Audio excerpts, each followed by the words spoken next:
Poor guy. Let me get that hook out of you. God, gum, look at this mess. Out there's a fish that was probably on a trot line at some point. Jaw is all tore up. Gum, look at that. That's pretty bad. All right, guys, out here before the sun gets up on well, it's going to be a hot summer day. Typical summer weather. Highs up in the mid to upper 80s. A little bit cooler than we've had, but still warm. Catfish Pro spinning stuff again. You've seen this in some recent videos, which is some old sand rigs out there. Carolina lake weight, drifting weight. Some little circle hooks. That one there's a little one. That is a little one. 20-pound handy line. It's monofilament. I love my monofilament line. And I'll put a link to all these rods down in the description in case you're interested in getting them, the rods or the reels. It's all cut bait today. Nothing but white perch. We've got a big rise in the lake from recent hurricane rains, and I've come down the lake a little ways to find some semi-clear water. We're gonna try dragging around some areas that have held some perch lately. Let's see if we can stick some catfish. So the bait's cut up and get them in the water. And right there, guys, is what a white perch looks like. I'm just gonna cut his head off. Use that as one big bait. Boom, cut his tail off. And cut some of this into little chunks. We will put out there semi-larger baits, but not super large. I'm gonna put it on this bigger hook. That's not a super big hook. Hooker's terminal tackle, one of their rattling floats there. We'll get this one straight out the back of the bait. Ooh, that cast's good. Guys, looks like one of the bigger baits has a fish running off with it. Yes, he does. Yes, he does. Yes, he does. Hooked up, guys. Hooked up. Hooked up. Hooked up. It's one of the bigger ones. The two straight out the back were the larger the baits. Like I said, I'm not fishing super huge baits. One was a head, one was a body chunk. Get into an area where there have been some perch. Haven't been paying attention to the screen. That's kind of why I was dragging the bait. And just to do something a little different. See if we can get on these fish. I do believe, and I'll explain this in a minute, my theory behind using one bait and only one bait. We'll get to that in a second. I'm gonna try to get this fish in first. Ooh, a little head shake. Oh yeah, drag's fine. Nice fish, nice fish. Good job here. Beautiful morning, man. Dead calm. I'm out here on a Sunday. So it's nice and calm so far. Feisty fish, feisty fish. Get him up here where we can net him. Yeah, nice fish, nice fish.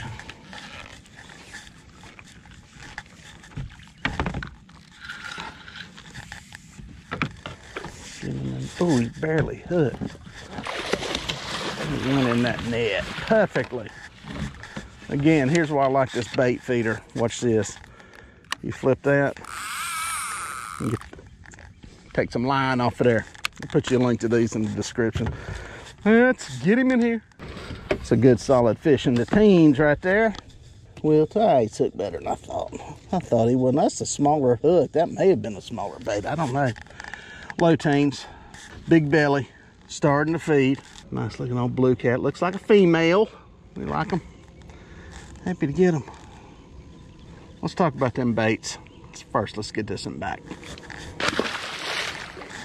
So yeah, my theory on baits is a lot of people like to mix stuff up, put out a bunch of different baits, you know, see what the fish are feeding on. And I understand that. I have done that before. There are days where you see me a lot of times out here splitting it up. Maybe cut bait on one side, some chicken on the other. I do mix it up. I do have a theory though, and this kind of goes back to my tournament fishing days of I would go out fishing, pre-fishing, and do really good fishing one bait. Then get out there on tournament day, mix stuff all up, kind of getting out of your cycle and not do as good. And I think there could be something to fishing one bait, especially when you're drifting and trolling and dragging baits like we are, because basically you're creating a scent trail. And I think there's something to having one bait, one scent trail that those fish will hone into, and you're basically targeting fish that are feeding on that specific bait. So I don't know if it works or not. I know when I fish bait side by side and test them, I'll put all of one bait on one side, all of another bait on the other, and keep them together that way. But I think there can be something to fishing one bait, in that you're fishing for fish that are feeding on that particular bait. So it's something to think about. It's an idea, it's a theory. It's all we're fishing today is cut white perch, so we'll see if it works. Guys, I think we got a small fish on this outside planer here. That's what it looks like. Let me let this one inside planer go on back a little bit. A little bit of an art to getting the boards in. Oh, Phil, maybe he's better than I thought. I think I insulted the fish by calling him a small fish. It just didn't hammer the board is all. Pulling at it, I got the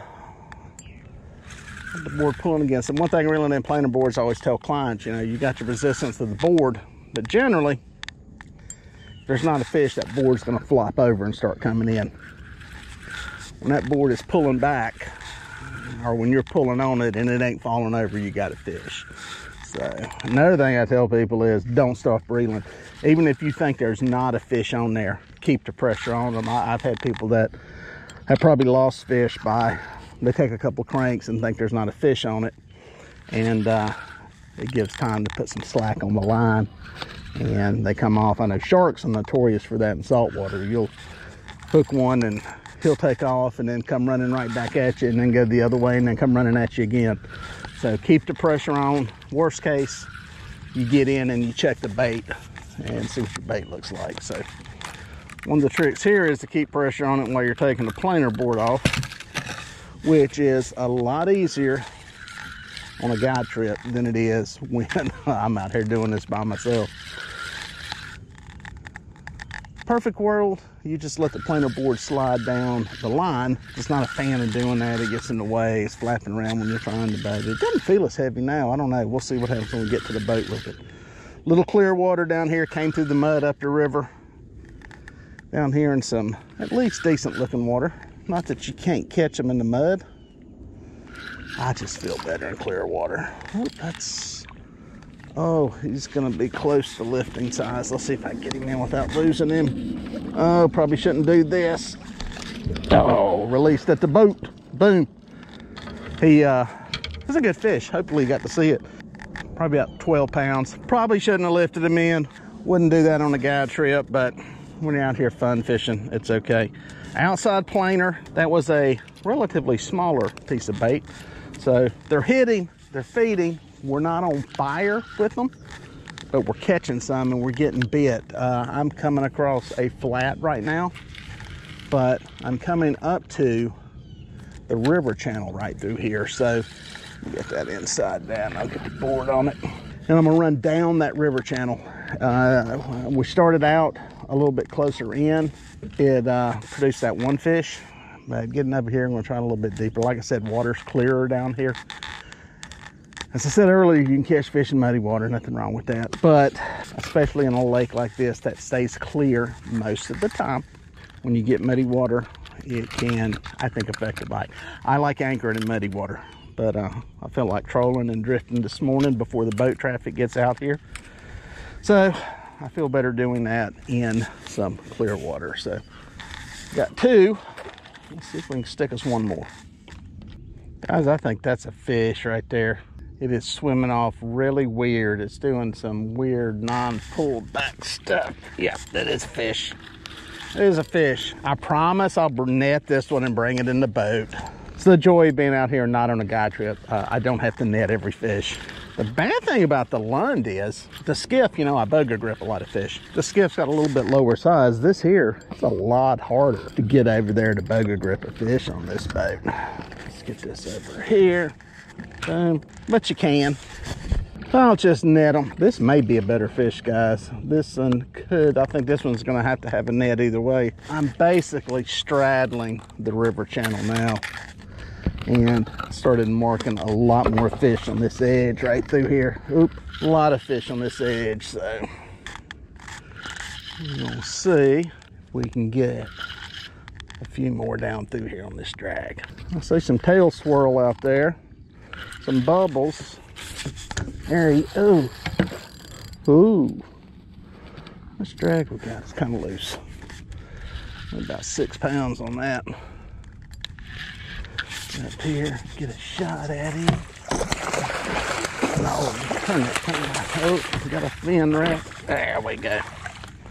That's a big old mess. Oh, his fin got wrapped in the net. Flip that. Bang. That baby in the boat where he falls out. That's a heavy fish. Some of these fish, they're sitting there in the water. I'll look at them. I go, oh man, that fish 8 or 10 pounds, 10 or 12 pounds. And then this one grows as it gets in the boat. Come here, baby. Come here, baby. And it is feisty. Come on, come on. There we go. Look at my hand. There we go. Nice fish. Nice fish. Another one there in the teens. Let go of my finger. There we go. Good looking fish. Good belly. It's been up feeding. You can tell. You can look at that gut. Fish is out feeding. Feeding on some perch this morning. Getting back alive. Yeah, guys, I'm just a fan of drifting and trolling in cleaner water, at least on this chain of lakes. And I'll be honest with you, it's probably the same if I was fishing the Tennessee River or like Santee Cooper. It seems like reservoirs, once that stratify, get all the sediment out of them and come somewhat clear, I think you do better drifting, trolling, and dragging in cleaner, clearer water. Now, with that said, you can catch them. I've got videos where I was fishing on Lake Wateree, which was muddy to dingy at the time and was catching fish. I do think going with the darker floats, I think helps. Almost did that today. Forgot to pack them. But, you know, you fish the conditions you've got. And, you know, no, I wouldn't stay home and not go fishing if the water's muddy. It's just, you got to keep that in mind. It may make it a little more difficult. So that's what I did. Made a run down here and just to see if we can get on some fish. Plus, you know, I've been marking fish down here. We've caught fish down here recently. So it was kind of a good place to go to try to catch some fish. So good morning so far. 3 fish, 3 good fish. And no real complaints, nothing but one bait in the water. So it shows you that sometimes just going with one bait will work. All right, I got a feeling this is a good snag of some sort.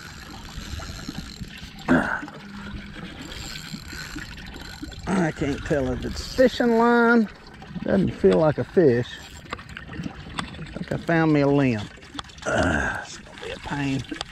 Looks like some line because it is going across that one too. Might have broke some of it loose. Let's see. Could have been a trout line. Somebody might be running a trout line. We love catching trout line. Oh, or is this a fish? Or am I on a fish into my other planer board? I can't tell what I got going on there. Could be a trout line. Could be a fish. If it's a trout line, it's illegal.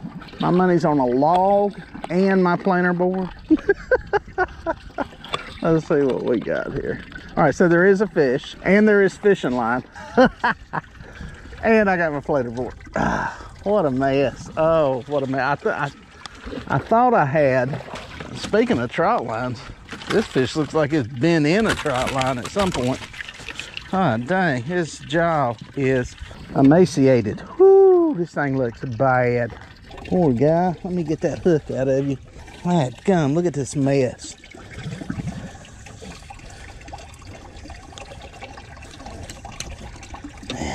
Out there is a fish that was probably on a trot line at some point. Maybe he was on that thing there. His jaw is all tore up. Dadgum, look at that. That's pretty bad. Look at that. He's alive, he's eating. He's going back alive. Yeah, when you fish out here enough, you just get a feel for when something's right and when something's not right. Like I said, it felt like there was a little bit of a fish, but the way it was coming in, slow, steady dragging, it wasn't. I don't know if that hook, I got to go back and look at the video. Y'all tell me down in the comments which hook I pulled out of that fish's mouth. I wasn't paying real good attention whether it was that J hook that was on that line or if it was the actual circle hook that I was using. I got to go back and look at the video to see there was a tangle and gaggle of lines there, and I was kind of shocked by the shape that fish was in when I saw it. So let me know which hook it was I pulled out. The one looked like it had there was some monofilament and then what looked like braid, but it wasn't like mason cord you use on a trot line. So I don't know, man. That thing may have been hooked up for a long time, snagged up, not able to move. Who knows what the deal was. He's free now. So it's amazing how a fish like that with that kind of damage, these fish are so hardy and so resilient. That fish will keep on going, keep on spawning, keep on thriving, keep on doing his thing. It's amazing how strong and resilient these fish are. So got him back alive, got another one, just making a slow, long pull down through here, straddling this river channel, right where it drops into the old riverbed. There's some fish in here. It's not on fire. It's not great, but there's a few fish. So I can't complain with the catch so far. Always wish there was more, but I got a beautiful day. Boat traffic hadn't picked up yet on a Sunday morning. It's a little bit cloudy. It hadn't gotten hot yet. I'm really blessed to be out here doing this. Man, I think that's a fish. I think that is a fish. That one's pulling too, but that's looking more line hangy.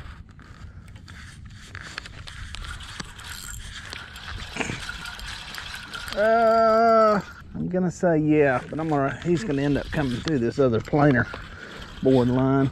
We'll have a mess, but that's okay. I'll deal with that. He hit the bait. There, I feel it now. I feel him now. It's that was a weird bite. It kind of went back slowly, but never totally loaded up, but then sped up like it was swimming off to the side. So who knows? I got a feeling he's in some other lines here. Maybe that one. Looked like he went. We'll see. Heavy hook. I've been pulling for a while here without a bite. This is the first fish I've had in a while, probably 45 minutes. Just decided to come all the way across this river channel into the deepest water. I stayed on the edge for a while, kind of quit marking fish, so decided to move out of that area. Oh, yeah, I don't know. You can tell. Oh, looks like I got a leader tangled. Oh, could be a mess here. But decided to come over here and come across this river channel, give this one last shot. Kind of adjust from here. Let's put this to here. There we go. There we go. So we'll see what happens out here. I'm gonna go across the channel up onto a hump. Nice fish. Boy, that leader is all kinds of messed up. Oh, he's barely hooked too. Barely hooked. Boom, he's in the net though. He's in the net. Fishing the teens. We ain't catching a lot, but we're catching it. That's another good fish. Heck yes. Come here, big boy. That hook out of you. Nice, nice. Yes, sir. Oh, oh, oh. Another fish. Another one out here. Big old belly. Full. He's eating. We like them when they're eating. That rod's going right there. I think I'm going to get another one here. We'll get this one back alive. Let's see what we got here. Boom. He is there. I could have kept that one in the boat and got a double up picture, but that's okay. This was the straight out the back rod. And we are into the channel. Look at the screen, we're in the middle of the channel. So that one was definitely in the deeper water. And so was this one. So maybe it's where the fish are. The first part of this drag on up here, I didn't mark that many deep, but got this one out here and the last one. Exactly how big this fish is. There you go. Pull, big boy, pull. There he is. Straight up and down. Whoop, whoop. Pretty good action on this old rod. There he is. He's back there. So you can get him turned this way. Better fish. Bigger than the last one. Boom, he's in the net.